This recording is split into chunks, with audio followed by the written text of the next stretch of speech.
में शामिल करेगी। दोस्तों, पाकिस्तान एयरफोर्स 14 अगस्त 1947 को इस्टेब्लिश हुई। इससे पहले ब्रिटिश एम्पायर का सब कॉन्टिनेंट पर राज था और पाकिस्तान एयरफोर्स भी रॉयल इंडियन एयरफोर्स का ही एक हिस्सा थी। इंडिपेंडेंस के बाद पाकिस्तान एयरफोर्स को भी 1956 तक रॉयल पाकिस्तान एयरफोर्स कहा जाता था। दोस्तों, 1947 से लेकर आज तक पाकिस्तान एयरफोर्स ने इंडिया और अफगानिस्तान के खिलाफ कई ऑपरेशन में हिस्सा लिया और 1965 की जंग में पाकिस्तान एयरफोर्स ने 100 से ज्यादा इंडियन जहाजों को तबाह भी किया। दोस्तों, इस वक्त पाकिस्तान एयरफोर्स दुनिया की 7वीं सबसे बड़ी एयरफोर्स है और इस वक्त टोटल 1400 प्लस एयरक्राफ्ट को पाकिस्तान एयरफोर्स ऑपरेट कर रही है।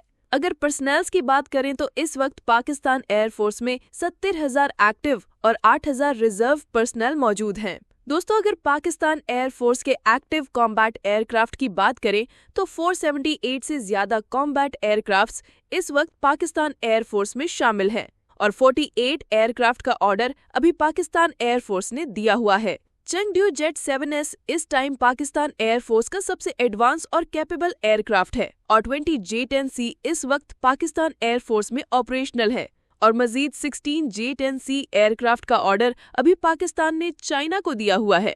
J-10 के बाद JF-17 थंडर इस वक्त PAF का सेकेंड मोस्ट कैपेबल एयरक्राफ्ट है और 150 JF-17 थंडर को पाकिस्तान एयरफोर्स यूज कर रही है और 32 मजीद एयरक्राफ्ट का ऑर्डर PAC कामरा को दिया हुआ है। इसके अलावा पाकिस्तान एयरफोर्स 75 के करीब F-16 फॉल्कन एयरक्राफ्ट को भी यूज कर रही है। इन सब के अलावा पाकिस्तान एयरफोर्स में मिराज 3 एयरक्राफ्ट की क्वांटिटी 87 है, डेजर्ट मिराज 5 एयरक्राफ्ट की क्वांटिटी 82 है और 53 F-7 स्काईबोल्ट एयरक्राफ्ट को भी पाकिस्तान एयरफोर्स ऑपरेट कर रही है।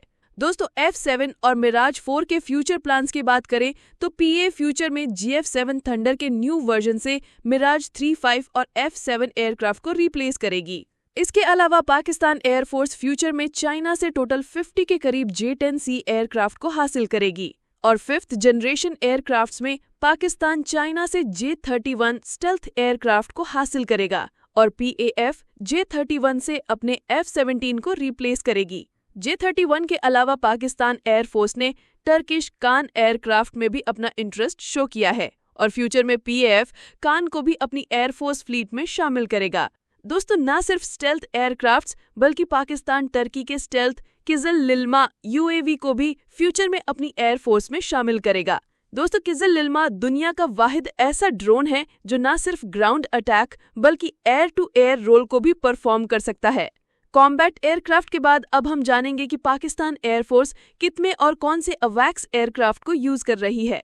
दोस्तों, इस वक्त 9 अवैक्स एयरक्राफ्ट पाकिस्तान एयरफोर्स में ऑपरेशनल है और इस वक्त PAF SAP 2000 एरी अवैक्स को यूज कर रही है।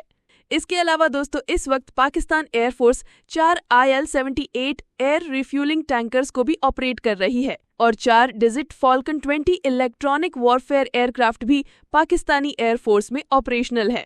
दोस्तों, इन सब के अलावा PAF इस वक्त 41 के करीब ट्रांस एयरक्राफ्ट्स को भी ऑपरेट कर रही है और बड़ी तादाद में Pakistan air force helicopters, trainer aircrafts और UAVs को भी ऑपरेट कर रही है। पिछले कई सालों से पाकिस्तान एयरफोर्स ने अपनी ड्रोन फ्लीट को अपग्रेड किया है और इस वक्त PAF दुनिया के एडवांस ड्रोन टर्किश एंटी-TB2 और चाइनीज विंगलोंग 2 जैसे ड्रोन को ऑपरेट कर रही है। दोस्तों, आने वाले सालों में पाकिस्तान एयरफोर्स न सिर्फ नंबर्स बल्कि दुनिया की एक एडवांस और कैपेबल एयरफोर्स बनकर सामने आएगी और इंडियन एयरफोर्स के लिए ये एक बहुत बड़ा खतरा साबित होगी। तो दोस्तों, आप इस बारे में क्या सोचते हैं? अपनी राय कमेंट सेक्शन में जरूर दीजिएगा और ऐसी और वीडियोस देखने के लिए चैनल को सब्सक्राइब करना मत भूलिएगा।